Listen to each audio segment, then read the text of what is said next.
Growing up, I loved sitcoms. There wasn't a day after school that you couldn't find me lounging on the couch, enjoying shows like The Fresh Prince of Bel-Air or Friends. One of my favorite shows was Full House. And no, not because of the hilarious dynamic between Uncle Jesse and Uncle Joey. It was because the show exposed me to serious topics I had not learned about anywhere else. One episode I will never forget was one titled, Silence is Not Golden, Season 6, Episode 17, for those that are interested. The topic of the episode was abuse, and I remember it being one of the first times I could recognize such a situation on television. The premise of the episode was that one of Stephanie's classmates named Charles was being physically abused by his father. Day after day, he would come in with a broken arm, bruises, a black eye, and even a broken arm. After making an excuse each time, he finally admitted that he was being abused. And even then, he claimed that he deserved such treatment. Now looking back, I remember this solemn and empty feeling in my stomach. I tried to understand what Charles was going through, but I couldn't wrap my head around it. How can a parent, a father, treat their son in such a way? Understandably, abuse is a heavy topic to discuss. I'm sure some of you are already feeling discomfort from even mentioning the subject matter, but it is an issue that we need to focus on. Picture an adult or child in your life who is or was in such a relationship. Their shy mannerisms may limit their social life. Frequently anxious, they may tend to withdraw from the groups they might have actively been a part of in the past. If you've ever known someone who is being abused, you may know how disheartening it is to watch someone suffer from such a relationship. Now ask yourself, do you empathize with them? Do you put yourself in their situation to understand the hardships they are facing? Being empathetic is to identify and understand others' emotions, and it is often the first step towards compassionate action. While empathy is underestimated by many, it is a powerful tool in aiding those struggling to defeat their abusers and combating many of today's problems with abuse. Physical abuse is the most commonly recognized form of abuse. While the bruises, cuts, and breaks may heal, like other forms of abuse, it will leave a permanent damage on mental well-being. Contrary to popular belief, verbal abuse is not limited to just shouting. It is defined by the abuser purposely speaking in a demeaning and demoralizing way to bring down their victim. A child's emotional development and sense of self-worth can be impaired by emotional abuse. People who are emotionally abused may lack confidence and can have troubles controlling their emotions, making it harder for them to find healthy relationships later in life. Now recalling Stephanie's classmate, Charles. He not only showed the signs of abuse, he also had the physical scars to show for it. Unfortunately, not all abuse can be seen on the surface.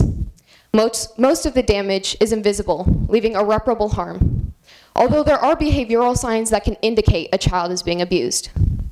According to the Mayo Clinic, defiant behavior, changes in school performance, reluctance to leave school activities, sudden anxieties, and unusual fears can all act as red flags to indicate a child is being abused. Charles, for example, tended to pester Stephanie. And to her, he seemed like just another annoying classmate who didn't understand boundaries. But unfortunately, the effect and trauma of being abused translated to Charles lashing out against his classmates. It is important to keep in mind that not all victims of abuse have warning signs. Even if you think someone's home life is perfect, it is never safe to assume. While all forms of abuse are equally unacceptable to whoever it is inflicted upon, it is especially despicable when done against a child. Many forms of child abuse are part of a seemingly inescapable cycle. According to the National Office for Statistics, more than half of adults who are abused as children experience domestic abuse later in life. When someone is raised only to know these types of relationships, it can become normalized to them. And when they escape one abuser, there's a chance they will seek another. Parental abusers can manipulate their child into believing that their own existence is a burden to their parents, to the people that should love them unconditionally. Unfortunately, the child might start to believe that they are the problem, that they are holding other people back. If they are such a problem for their parents, are they a problem for the world too? These damaging thoughts can plant the seeds of mental illness in a child's conscious. How can we expect these young minds to transform into the great leaders of tomorrow when a proportion of them are being held back by the effects and trauma of abuse? Child abuse can set a child up for a troubled future. Youth who experienced abuse and neglect are 9 times more likely to become involved in criminal activity, according to the National Children's Alliance. Their mental health is at risk too. As observational studies have shown, they are likely to experience mental disorders such as PTSD, bipolar disorder, and anxiety. Spreading awareness on the psychological effects that abuse can have is not only vital to helping those being abused, but to also officially end the cycle. For a long time, I thought I didn't have a voice on this topic, or in fact, that I shouldn't have a voice on this topic. Who am I to speak of an experience that I've never had? Although with abuse, I realized that some of these victims may not have a voice themselves. Many times, their abusers have made sure they are silenced.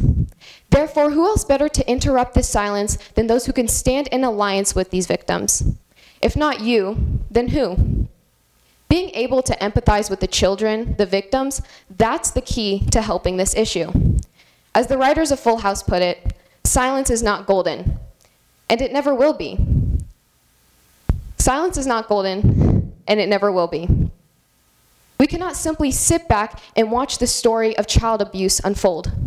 Unless we can show our concern for this subject through starting conversations and spreading awareness, it will never get better. Now I understand. The reality of standing against abuse is completely different than simply talking about taking action. Empathy isn't an easy task. If it was, the world would be a much different place. I, myself, failed to empathize with a fictional character from a sitcom. How could I ever help a real person? But I didn't let my discomfort or failure stop me from trying to empathize with more people. I understand that you may feel worried, uneasy, and even fearful trying to find a way to start a conversation and spread awareness about this issue. But think of the victim and the fear they feel every single day in their situation.